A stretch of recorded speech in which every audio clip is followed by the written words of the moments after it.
So it's a complicated conversation because on the one hand, journalists in Ukraine, I think, have more freedoms than some would expect us, and there were several cases when the state security services were deployed to do something to journalists who were investigating corruption in Ukraine.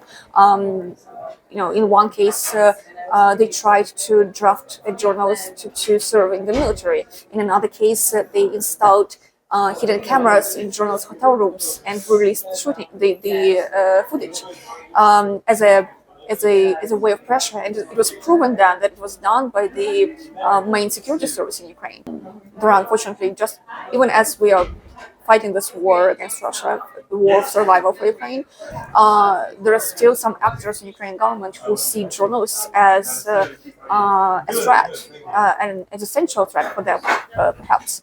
But it's important to say that the journalism community in Ukraine is very strong. It's been fighting for its rights all the time for decades, and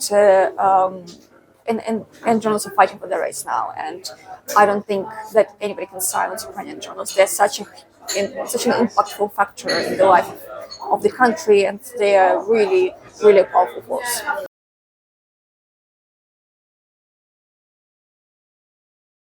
I mean, I always expect them to be careful, to